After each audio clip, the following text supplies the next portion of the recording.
좀 젊은 시절이죠. 그때 라마나 마하리시의 나는 누구인가라는 책이 있어요. 그런데 그 책이 저를 완전히 사로잡았어요. 라마나 마하리시에. 그래서 저는 항상 어, 강의를 하거나 뭘 할 때 제일 첫째 시간에 하는 것이 나는 누구인가로부터 시작을 해요. 왜냐하면 그만큼 라마나 마하리시의 나는 누구인가에 제가 꽂혔어요. 그런데 그 라마나 마하리시의 제자인 스리푼자로부터 이 무지가 배웠다는 거죠. 그러니까 계보가 라마나 마하리시, 그리고 스리푼자, 그 다음에 무지 이렇게 내려갑니다. 그리고 우리나라에 스리푼자로부터 또 배운 또 교수가 또 한 사람이 있어요.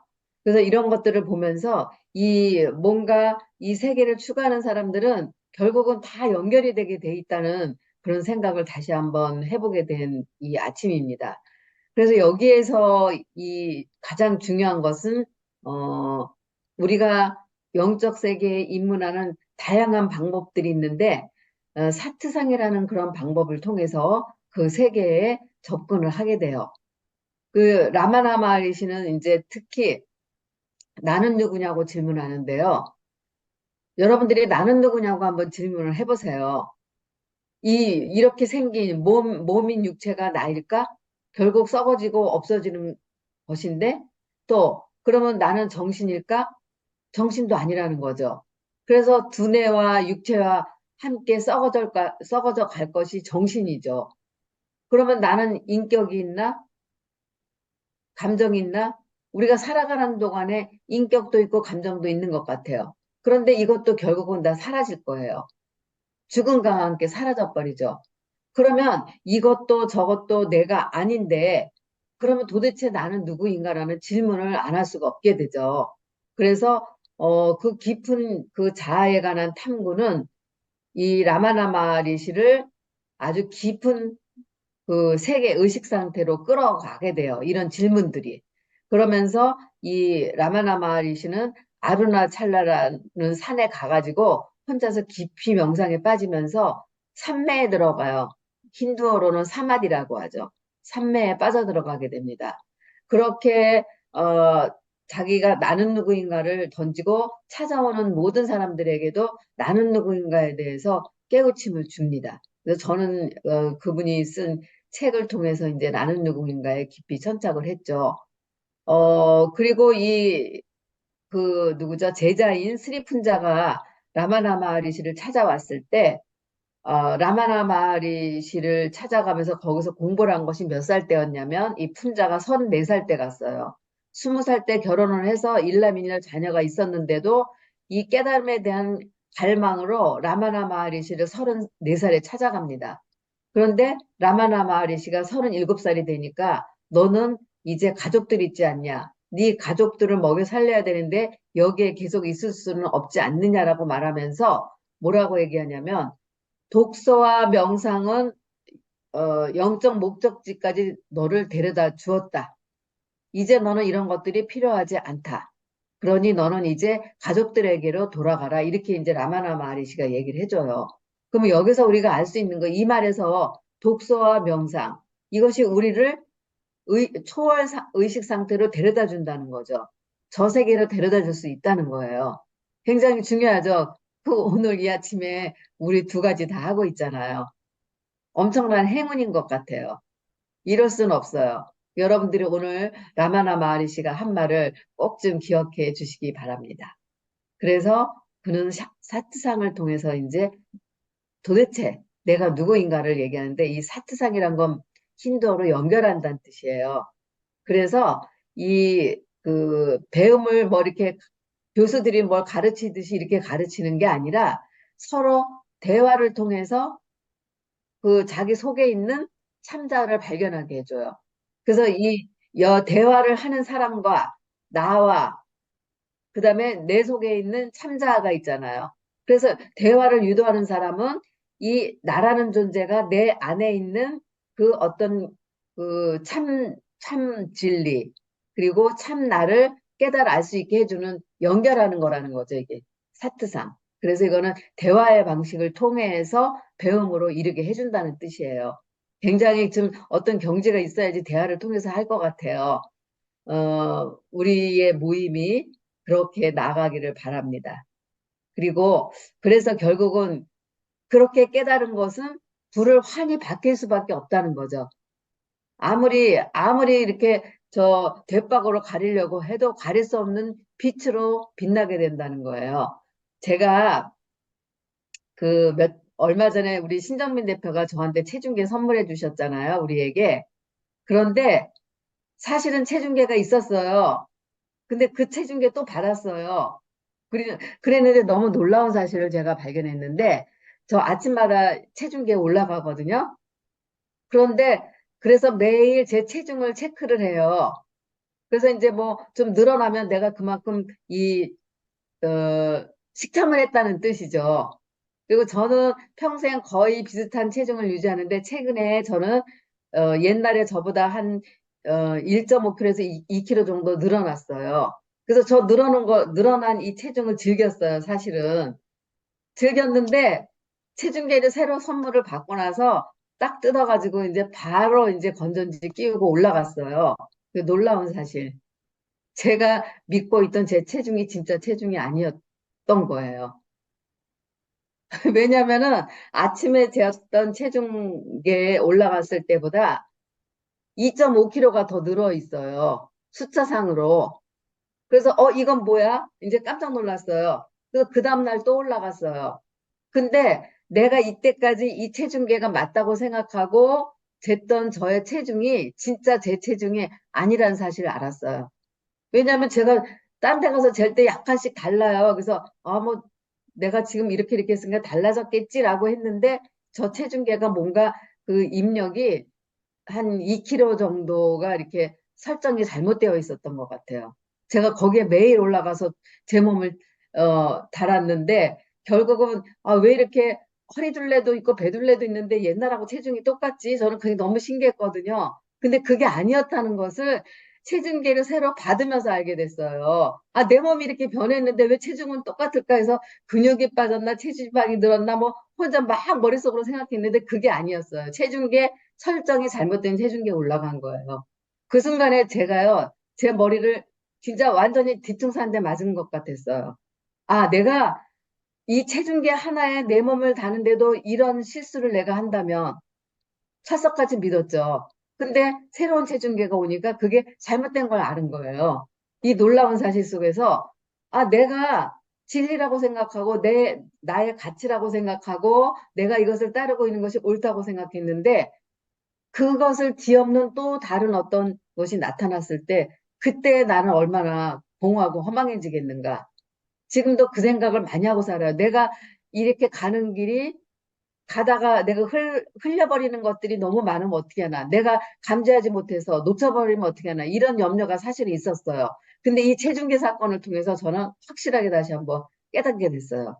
그래서 정말 진정한 관계, 또 진정한 깨달음에 이를 수 있는 누군가를 만나고 또 어떤 매체를 만나고 이렇게 한다는 것이 얼마나 중요한 것인가 하는 것을 이 체중계 사건으로 깨닫게 됐습니다. 감사합니다. 네, 그래서 결국은 내가 나 자신이라고 믿어온 모든 것들, 내 몸과 마음, 감정, 이런 것들이 실은 진정한 내가 아니라는 거잖아요. 근데 지금도 99.9%의 사람들이 그게 나라고 믿고 살아가고 있는 거죠. 그래서 이런 것을 깨닫게 되면서 질문을 해야 됩니다. 정말로 우리가 질문을 해야 되는데, 그러면 내가 언제나 영원한 참자와 하나라면 왜 나는 이토록 불안하고 우울하고 또 화가 나고 이 속에는 뭔가 분노가 차 있는 것일까? 이것도 질문해야 돼요. 그리고 아니 도대체 어떻게 해야 내가 지금 이 순간에 기쁨과 현존 속에 있을까? 현존이 가장 중요합니다. 존재 자체에서. 과거의 생이나 미래의 생 이런 것도 중요하다고 우리는 생각하지만 그것은 사실은 현존의 부속물의 다름 아닌 것이기 때문에 현존이 가장 중요해요. 지금 이 순간. 우리는 비잉을 해야 된다고 그러잖아요. 그리고 어, 순수하고 무한한 존재인 나인데 자, 나는 지금 수많은 관계들이 있고 내가 꾸는 꿈이 있어요. 그리고 이 꿈이 이루어지면 나는 공경에 처한 사람들을 도와주고 싶은 마음도 있어요. 그런데 그렇게 하기 위해서 나는 노력하고 있어요. 그러면 이 노력들이 왜 중요한가? 그것도 이제 질문해 볼 필요가 있죠. 또 우리가 인생에서 수많은 트라우마를 겪어요, 우리가. 근데 이 트라우마를 겪으면서 심리 치료를 하게 되고 그러는데 과연 이런 것들이 도움이 될까? 이것도 질문해 봐야 돼요. 수많은 사람들이 심리 치료가 찾아가고 상담가 찾아가지 않습니까? 근데 과연 그것이 올바른 것인가? 그것도 질문해야 됩니다. 그리고 어떻게 해야지, 도대체 내가 어떻게 해야지 내게 상처를 준 사람들을 진정으로 받아들이고 용서할 수 있을까? 또 내가 깨달음에 도움을 주는 것들이 있을까? 나에게. 그리고 내가 도움을 주는 것이 있게 되면 또 이것을 방해하는 것들은 없는가? 이것도 이제 질문해야 되고요. 또 머리로는 이해하는데 이 마음에서는 계속 소란스러워. 이 소란스러운 것들을 어떻게 해야 될까? 이런 것들을 계속 우리는 질문을 해야 되죠. 오늘 아침에 너무 많은 질문을 드려서 죄송합니다. 그래서 이제 이 무지는 이런 우리 자신들이 이런 자아 탐구를 통해서 우리 암 자체에 내가 스스로 이르러야 된다. 내 스스로 가야 된다. 이 얘기를 강조해 주는 거예요. 왜냐하면 이 절대 본연이라는 것은 이 우리 이미 내면에 장착해 있기 때문에 그 내적 절대를 찾아 가라는 이야기를 우리에게 해주는 거죠. 그래서 우리 본성과 존재의 진실이 무엇인지 들여다보는 거. 그게 바로 이제 이 무지가 말하는 사트상이에요. 그래서 사트상이란 아주 가장 고결한 진리와 관계 맺음을 의미하는 거예요. 그래서 예컨대 우리는 이 사트상을 하기 위해서 책이 필요하다. 그리고 명상도 필요하다. 이제 이런 이야기를 하고 있습니다. 그리고 여러분들 혼자라는 생각 너무 많이 할 때 있죠. 혼자라는 생각. 아, 근데 그러면서 또 나는 혼자가 아닙니다. 여러분들이 진실로 혼자인 적이 있는가? 한번 생각해 보세요. 내가 진정으로 혼자일 때가 있는가? 우리는 혼자 있었던 적은 있는데 내 마음과 혼자였던 적은 있죠. 그래서 여러분에게 아주 쉬운 예로 얘기하면은 내가 마음 있고 우리 속에 절대 진리 참 자아가 있습니다. 그런데 이 둘이 자꾸 싸워요. 그래서 이 친구에 비유하면은 내가 있고 A라는 친구가 있고 B라는 친구가 있어요. 그 A라는 친구는 마음이에요. 그리고 B라는 친구는 절대적 진리, 본성, 또 참나 이래요. 그런데 우리는 이 마음과 너무 친해 있어요. 그래서 항상 마음과 함께 어디를 다니고 마음과 함께 대화를 나누고 마음의 목소리에 굉장히 친숙해 있어요.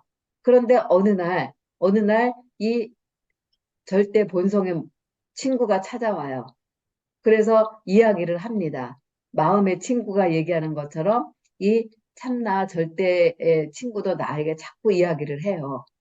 그랬을 때 나는 자꾸 익숙한 목소리, 익숙한 소리에 자꾸 끌려가게 돼요. 그런데 한편으로 가만히 보니까 익숙하지 않은 이 새 목소리가 또 한편으로는 듣기 좋기도 해요. 그래서 갈등을 합니다.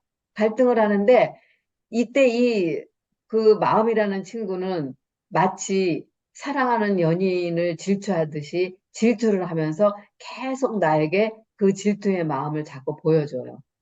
자꾸 소리로 보여줍니다.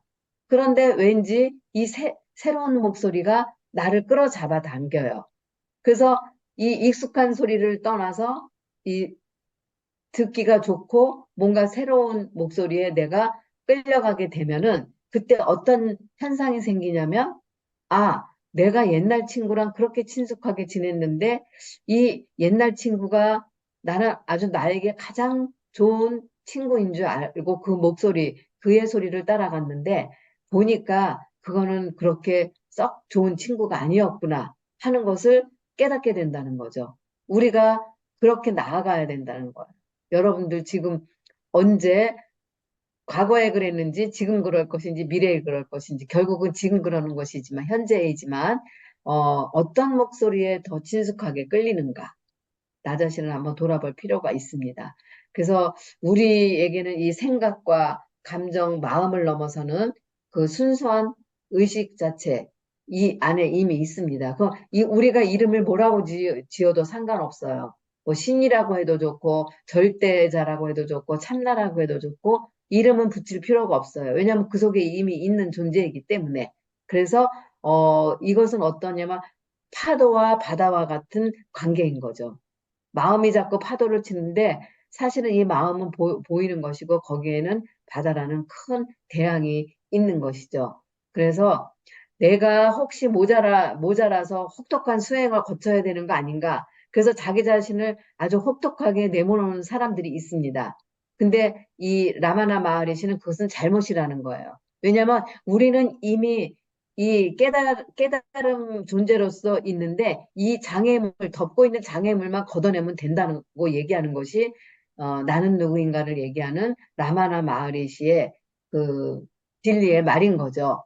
그래서 어 저는 이 라마나 마리시의 그 나는 누구인가라는 그 뭐랄까 깨달음에 이르는 길 그게 저에게 이제 큰 영향을 줘서 오늘 이 무지가 바로 그 계보에서 내려오기 때문에 여러분과 이렇게 말씀을 나눕니다. 그런데 이 라마나 마리시가 인생을 또 어떻게 재밌게 표현하냐면요. 우리는 인생이라는 열차에 탔어요. 열차에 수많은 사람들이 타죠. 목적지를 향해서 서울역에서 대구를 간다고 했을 때 수많은 사람들이 대구를 향해서 가기 위해서 열차에 오릅니다. 그런데 열차에 오르면 우리는 보통 어떻게 하죠? 짐을 내려서 선반에 얹어요, 이렇게. 그런데 그렇게 가는 것이 정석이잖아요. 우리 다 그렇게 하고 있죠. 그런데 인생이라는 열차에 탄 사람들은 그렇게 안 한다는 거예요.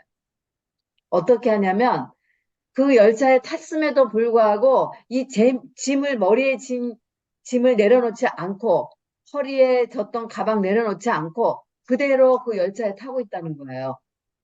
그러면 그 짐이 얼마나 무거워요. 시간이 흐를수록 무거워지죠.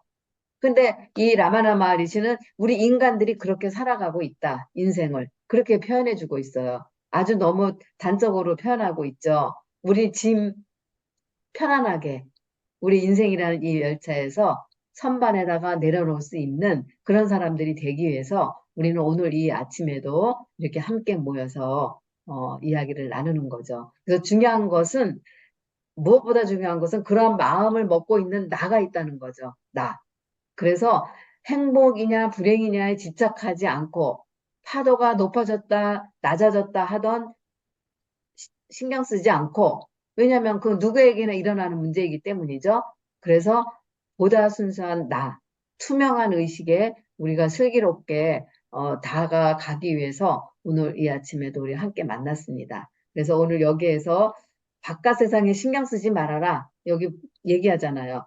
바깥 세상에 신경 쓰지 말고 세상과도 타협하지 말고 그리고 내 자신 이 안에 있는 절대자, 우리 가슴 안에 있는 그 절대자를 찾으라라고 오늘 메시지는 이야기하고 있습니다. 감사합니다.